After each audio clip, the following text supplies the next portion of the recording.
Did you know that until 1920, when women of this country finally got the right to vote, they had not only been treated as second-hand citizens, but downgraded throughout the ages by many of our finest minds? Just listen to what Aristotle said. Females are weaker and colder, and we must, in nature, and we must look upon the female character as being part of a natural deficiency. And from the Proverbs of all nations, a woman, a spaniel, a walnut tree, the more you beat them, the better they be. from the common law of England, A woman is not a person in matters of rights and privileges, but she is a person in matters of pains and penalties. from the election code of the Dominion of Canada, No woman, lunatic, or criminal shall vote. I submit to you that women's history has been hushed up. There is a suspicious blank in the history books about women's place in shaping our nation. How much do we know about the heritage of the strong, courageous women who helped our country grow? Let me quote Ernestine Rose, who submitted the first petition for a married woman's property to the New York State Legislature in 1848. There are deep-rooted, hoary-headed prejudices, and the main cause of them is a pernicious falsehood, namely, that woman is inferior by her nature. Inferior to what? What has man ever done that a woman cannot do? Women have always been fighting for their rights in courts, legislative halls, and tribunals.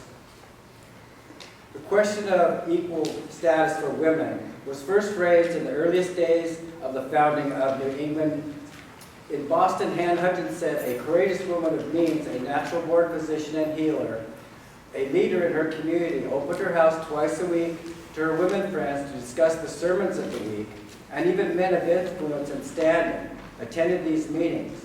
She pioneered the principles of civil liberties and religious freedom, which were later written into the Constitution of the United States. This new heresy, however, made alarming inroads and caused Governor Winthrop of the Massachusetts Bay Colony to move swiftly to protect the religious and social sensibilities from this Jezebel. Then, when they brought her to trial, she horrified the authorities even more with her penetrating criticism of the narrow doctrines of their pervasive and unyielding Puritanism.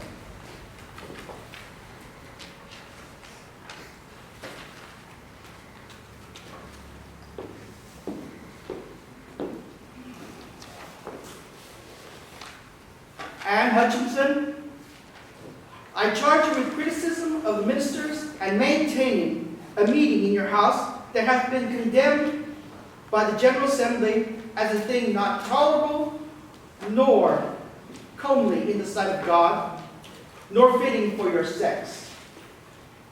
You have lost your understanding and reason, because you have given yourself wholly to reading and writing. If you had kept your place, attended the household affairs as belonging to a woman, and not gone out of your way to meddle in such things which are proper for men, you would not be here today. If you had kept your wits, it might have improved peacefully and honorably in the place God has set for you. I am ill. May I sit down? You may not sit down. You have not fulfilled properly the submissive, non-intellectual feminine role. You have stepped out of your place. You have been a husband rather than a wife, and a preacher rather than a listener, a magistrate rather than a subject. I challenge you. Can't a woman have the right to express her own beliefs? Can't a woman be permitted to think for herself about God and provoke other women into doing the same? This is Boston, 1634. your judges, not you ours. Do you admit that you have taught men in violation of Paul's proscription? Why is it lawful for me to teach women and not men?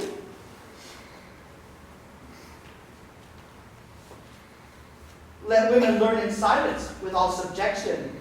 I suffer not a woman to teach it, nor assert authority over men, but be in silence. Why must women keep silent in the churches? Why are they not permitted to speak, but are commanded to be under obedience? Allow me to present witnesses on my behalf. Enough of this. We do not wish to discourse with those of your sex. You deny me the right to introduce evidence on my own behalf? We do not need your evidence. We have examined your witnesses and have reached our decision. And Hutchinson, the court finds you of heresy and must therefore be banished, and you and your family from the whole colony of Massachusetts, as a woman not fit for our society. I desire to know wherefore I am banished. Say no more. The court knows wherefore, and is satisfied. I am unschooled, except for my knowledge of the Bible, because I am a woman. I am inexperienced in debate, but I have nevertheless won a large part of the community to my beliefs because I am a woman. You challenge my beliefs. I challenge the church and the court. You say you are not impressed by my vulnerable tongue, but are you then so afraid of new ideas of tolerance and religious freedom? As a woman, I challenge the validity of the place assigned to my sex. You are ruthless in punishment. You and your family are banished to the colonies of Massachusetts.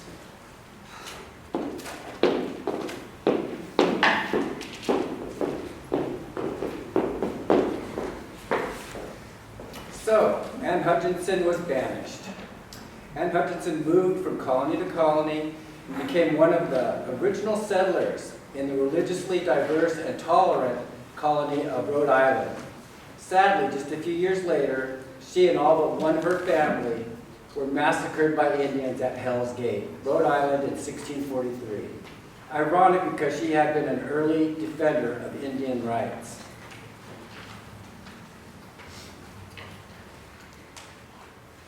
Why were women not allowed to speak out in public?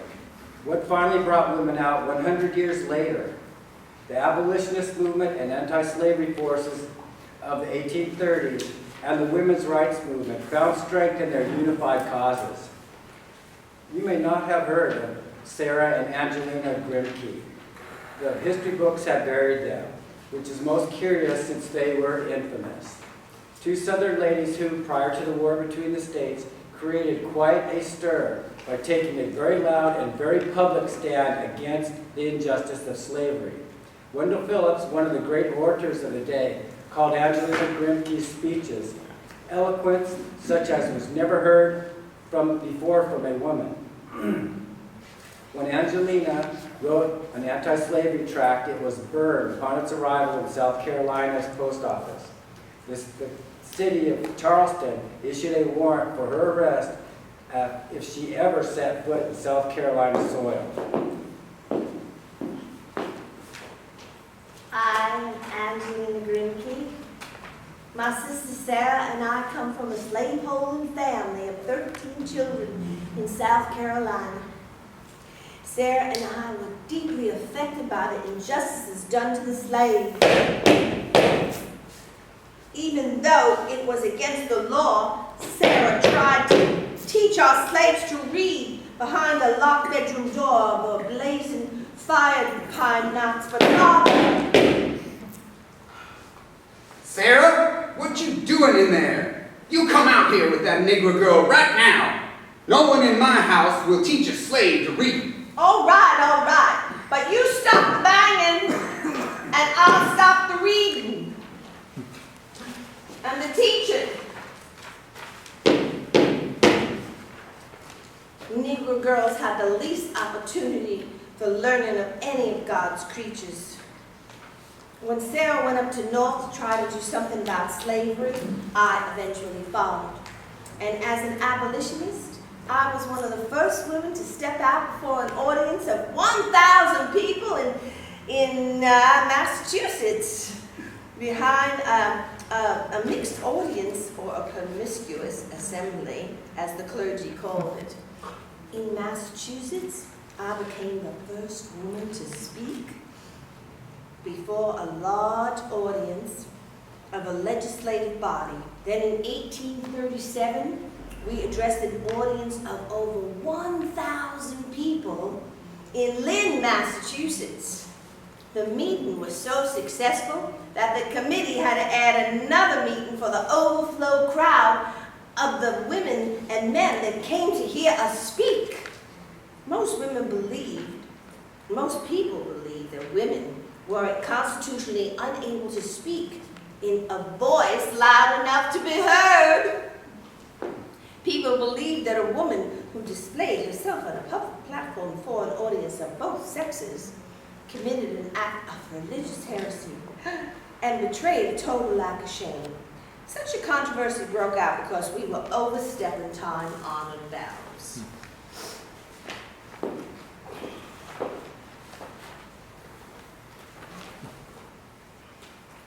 However, despite the disapproval of the husbands, the women in New England continued to walk 6 to 8 miles to their barns, in which we were forced to speak, because they came to hear about themselves.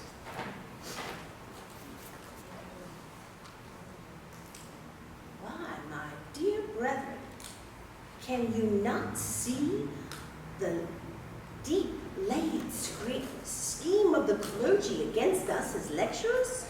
If we surrender the right to vote and speak, we don't have the right to vote yet, but the right to speak in public, we must surrender the right to petition next year and the right to put the pen to paper the year after, and so on. What then can we do for our slaves when she herself is under the feet of men, silenced into shame and silence? I ask no favors for my sex, and I surrender not our claim to equality. All I ask is that you tell our brethren to take their feet off our necks and permit us to stand upright on the ground which God has designated us to occupy. What if I am a woman? Is not the God of ancient times the God of modern days? Did he not raise Deborah to be a mother and a judge in Israel? Did not Queen Esther save the lives of the Jews? Well, I stand before you as a southerner, exiled from the land of my birth. By the sound of the lash and the piteous cries of the slave, and because slavery is such a political subject, it has often tauntingly been said that women have nothing to do with it. I stand before you, therefore, as a moral being, endowed with precious and high responsibilities. And as a moral being, I feel that I owe to the suffering slave to do all I can to overthrow a system of complicated crimes built upon the broken hearts and prostrate bodies of my countrymen in chains, cemented by the blood, sweat, and tears of my sisters in bonds. I stand before you as a repentant slaveholder. Female slaves are my countrywomen. They are our sisters. And as women, they have a right to look for sympathy for their sorrows and efforts and prayers for their rescue.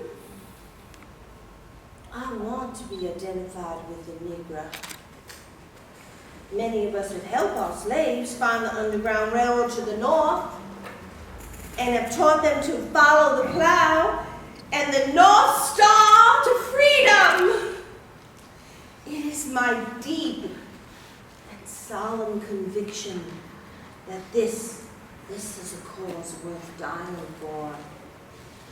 Until the Negro gets his rights, we shall never have ours.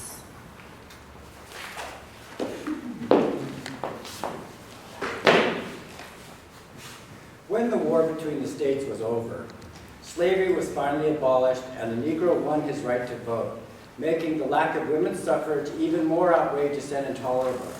No woman had given the government permission to withhold her right to vote. And yet women still had no rights, no control over any part of their lives, and the voice of those who meant to end this injustice grew stronger every day.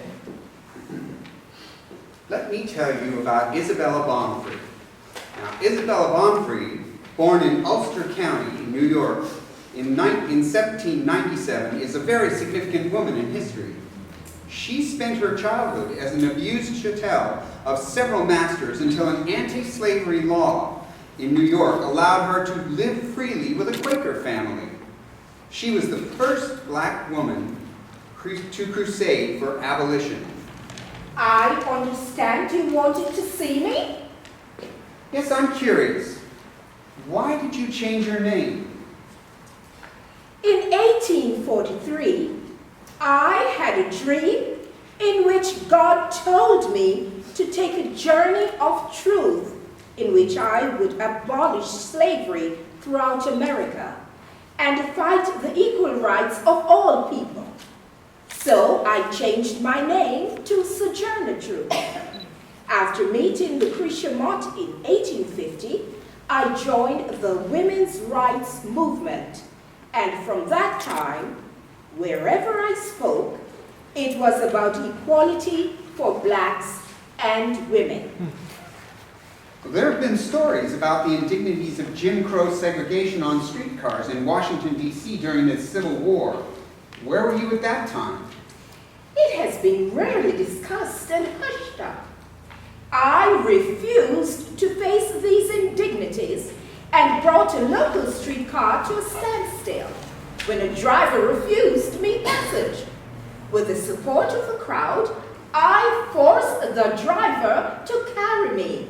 I had the Jim Crow segregated car removed from the Washington, D.C. transportation system. What did you do during the Civil War? I gathered supplies for black volunteer regiments, and I saw President Abraham Lincoln. Then I accepted an appointment with the National Freedmen's Relief Association, where I helped former slaves in matters of resettlement. I told freed slaves to move to Kansas and Missouri. I heard you spoke at the Women's Rights Convention in Akron, Ohio in 1851.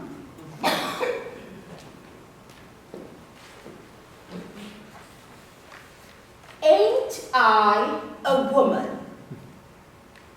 Well, children, where there is so much racket, there must be something out of kilter. I think that twixt the Negroes of the South and the women of the North, all talking about rights, the white men will be in a fix pretty soon. But what's all this here talking about?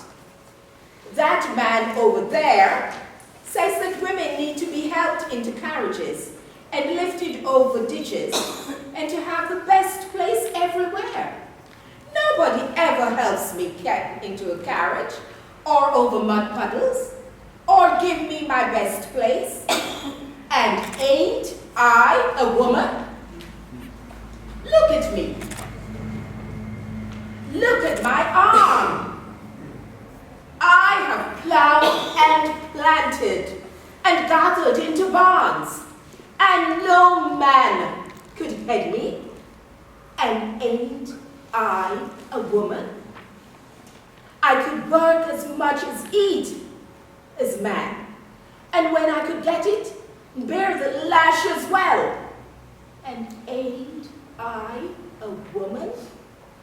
I have borne 13 children. and seen most of them sold off to slavery. And when I cried out with my mother's grief, none but Jesus heard me.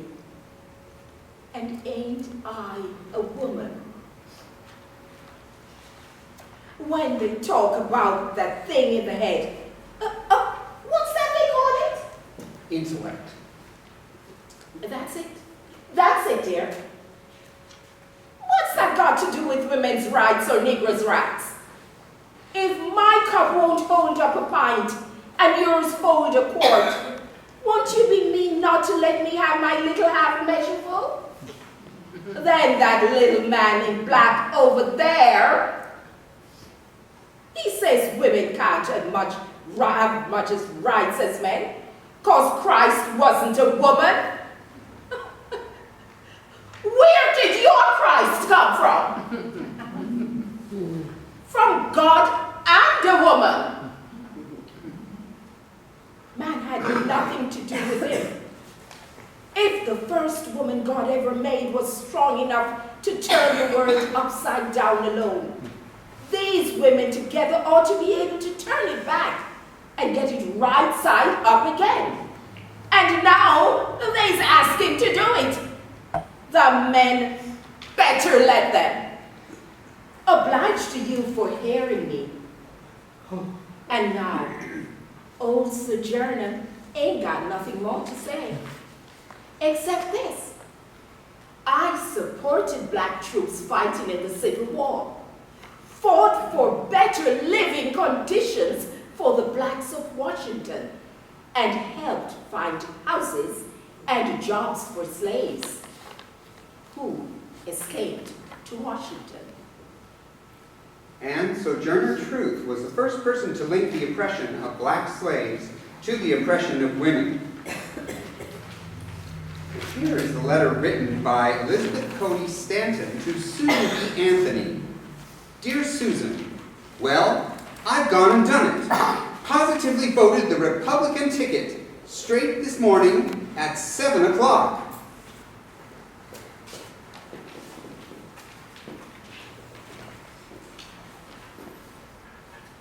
On election day, I too and more than a dozen Rochester women cast our ballots. I was arrested, but before my trial, I took my case to the people. I spoke in 21 districts. Those speeches attracted as much attention that the prosecuting attorney obtained a change of venue to another county. So I spoke in 21 more districts.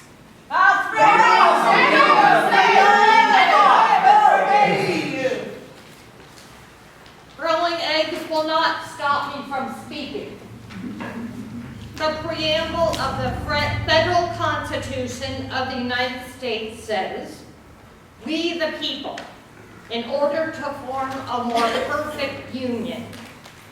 It was we the people, not we the white male citizens, nor yet we the male citizens, but we the whole people who formed this union. And we formed it not to give blessings of liberty, but to secure them. It is downright mockery to talk to women about enjoying the blessings of liberty while they are denied the use of the only means securing them provided by this democratic Republican government, the ballot. My attorney opening the trial with these remarks.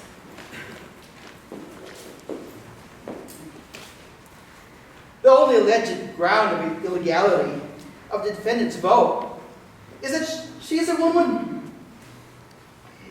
If the same act had been done by her brother under the same circumstances, that would not have been not only innocent, but honorable and laudable. But having been done by a woman, it is said to be a crime. The crime, therefore, consists not in the act done, but in the simple fact that the person doing it was a woman and not a man. I believe that this is the first instance of which a woman has been arraigned in a criminal court merely on account of her sex.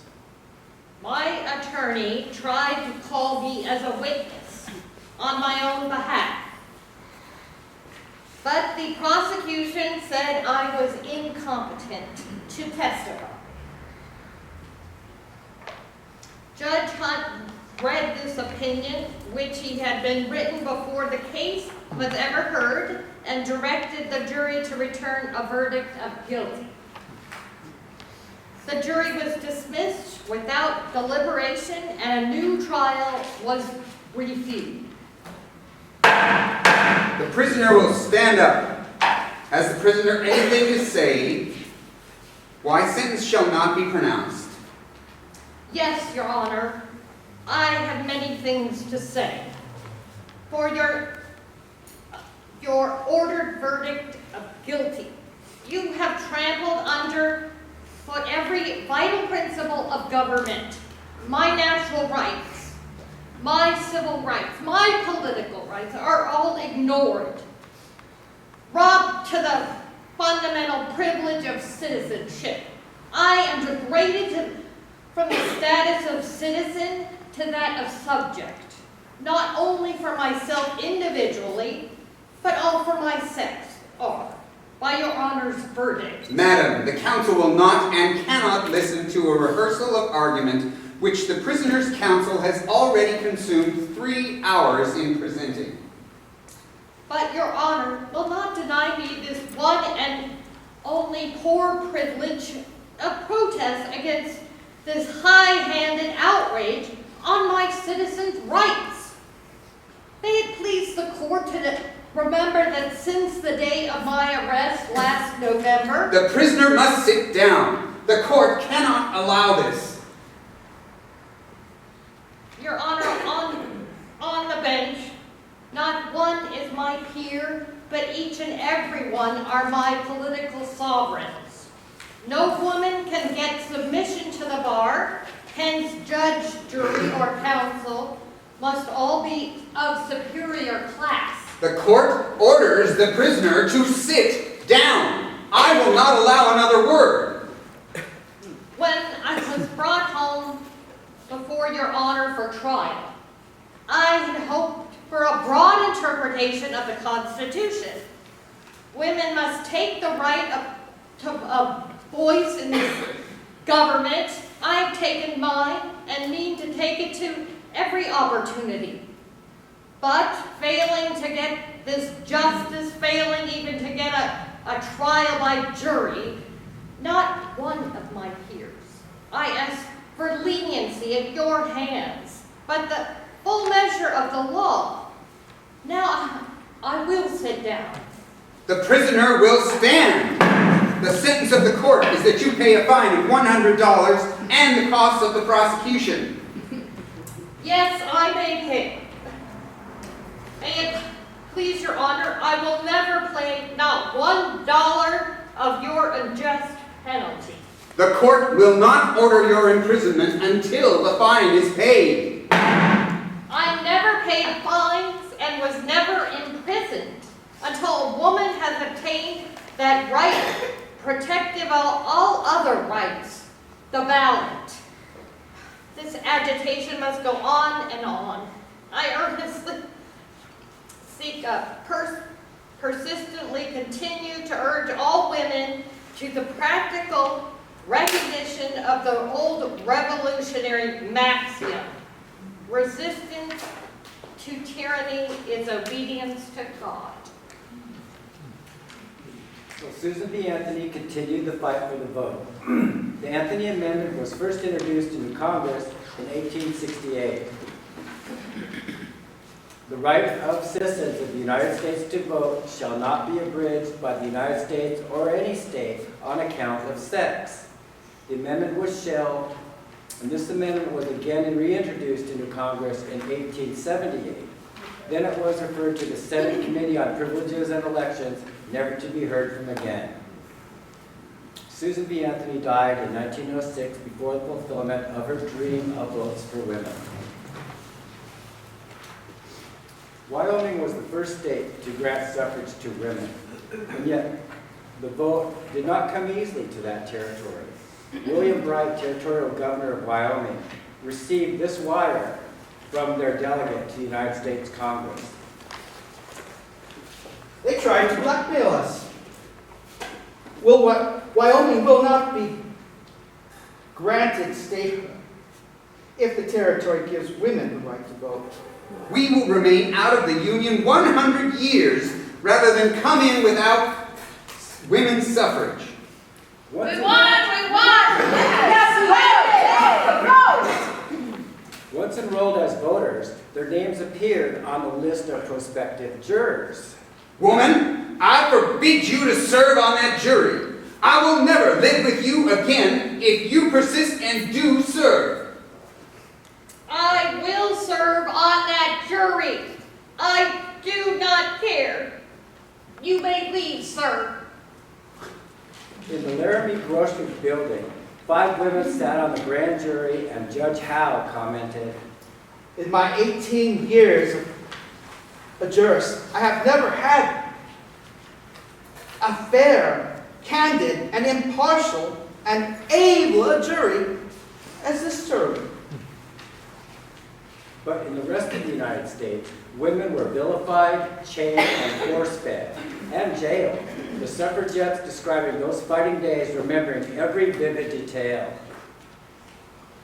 Then, in 1911, California women won the right to vote. 91-year-old Carolina Severance was escorted to the office of the Registrar of Voters. She became the first woman voter in Los Angeles under California's new Suffrage Act. Carolina Severance was also responsible for making kindergarten a part of the Los Angeles school system. The date is August 19th, 1920. Suffrage ratification by the state of Tennessee ends a century of struggle. Women are jubilant. After World War I, this was a fitting beginning to the new decade. But the advent of World War II brought women into the factories to free the men for battle. Unfortunately, when the men returned at the end of the war, the cry was, Go back to the kitchen! We need the jobs! But women had tasted freedom and did not heed the cry. The civil rights movement gained momentum into the 50s and moved the equal rights movement into the 70s. Cracks were finally made in the glass ceiling that remains evident to this day. More and more women make their mark today.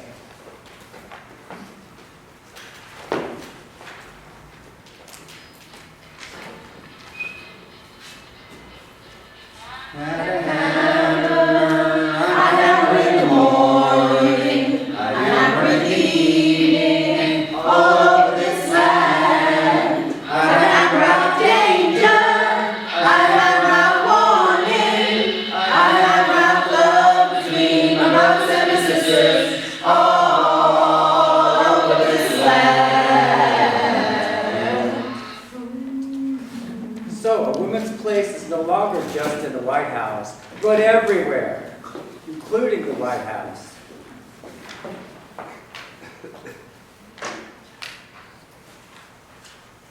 There are a few successes. Supreme Court justices, Supreme Court judges, Sandra Day O'Connor, Sonia Sotomayor, Ruth Bader Ginsburg, and Elena Kagan, and a growing number of congresswomen. First ladies of the White House, our beloved Nancy Reagan, and our First Lady of the land, Michelle Obama. And now we give you 2 of many remarkable women. Present-day Hillary Rodham Clinton and Michelle King are 2 shining examples of the progress of women, now sharing the helm of America into the 21st century. Michelle? Hello, I'm Michelle King. Good evening, everyone. I want to thank all of you for having confidence in me by offering this challenging position to serve my community. when it comes to the Los Angeles Unified School District, I have deep and profound love. I was educated through it and spent my entire working life holding many positions within the administration, such as teacher's aide, a teacher's full credential, an assistant principal, a chief instructional officer for high schools, a regional administrator, and the chief deputy superintendent for 2 very gifted superintendents. In describing myself, I would say, I am an Angelino, the mother of 3 daughters, a product of the Los Angeles Unified School District and the Los Angeles area of higher education universities, such as UCLA, Pepperdine, and USC. Currently, I am the first African-American woman to head the Los Angeles Unified School District, which serves 650,000 students and 60,000 employees. As I take on the role of superintendent, I can assure you that I will listen to all points of views, and I will serve with fairness and equality. These will be the hallmark of my tenure. Thank you.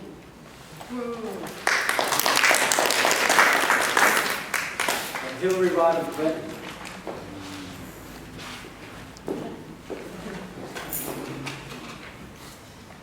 Hello. I was born Hillary Diane Rodham on October 26, 1947 in the area of Chicago. I had 2 younger brothers and sisters, and fortunately for me, my mother wanted me to be an independent professional career, and well, my father also felt that my opportunities should not be limited by my agenda. In fact, as a child, I realized that boys were able to do more things than girls. So I always asked permission to play with the boys instead of doing the girly things that were expected of me at the time. In my student days in college, I was one of the most favorite, gave the most favorite speeches, and I was the first to deliver the commencement address, let's put it that way. I was very proud to receive an ovation. I was also very interested in children, and I was a research assistant for the seminal book, Beyond the Best Interest of the Child. If I had to say what was my very core interest, it would be the rights of women and children around the globe. When I was at Yale Law School, I used to see this very handsome man looking at me, but afraid to talk with me. So I just went straight up to him one day and began a conversation. That was the beginning of my love affair, of course, with Bill Clinton. But I didn't say yes to his numerous offers of marriage for quite some time. I still used Rodham in my name until it became easier to say Hillary Clinton. I eventually did marry Bill Clinton and became First Lady when he was governor of Arkansas, and First Lady of America when he became president. Our daughter Chelsea, she has been a pride and joy, and now I'm also a grandmother, and I love that. I have written many books and scholarly articles, but one I'm very proud of is It Takes a Village, and the other lessons children teach us. It even made the New York Times bestseller list, and it was also given a Grammy Award for the Best Spoken Album in 1997. Well, my autobiography, Living History, sold over 1 million copies in the first month of publication. And then I wrote another book, Hard Choices, which focused on my time as the secretary of state. Oh, incidentally, I was also the senator of New York State in 2001, and I ran for president in 2008. It was after that presidential run that I became the Secretary of State. And then, as everyone knows, I am now running for the President of the United States for 2016. Well, I am very proud of my achievements, and I'm very proud of the fact that I have also championed the rights of women and children. And when the annals of history are written for the United States, I know that Hillary Clinton will be one of the women, and the children will know around the world, global, and they'll be able to look to me and know they too are capable of great things. Yes, our children. Particularly in being gender equality to the forefront of every enterprise that this world is capable of receiving. Well, I thank you for listening, and I know you won't forget to vote. Together, we can do this.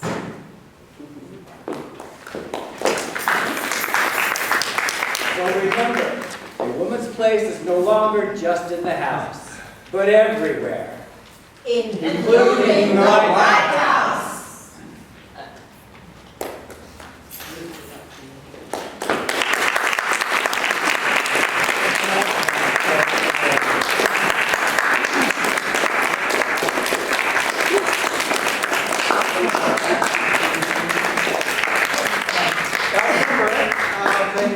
Governor Winthrop and other male characters.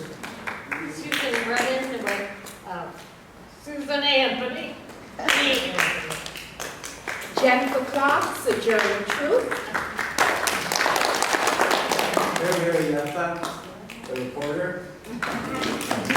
Justine, Visone, and Hutchinson, and Angelina Grimke, and Hillary Clinton. Colbert, Michelle King. Sid Fish, reporter 2, and other assorted male characters. So now, if you're here to join us, we are going to sing God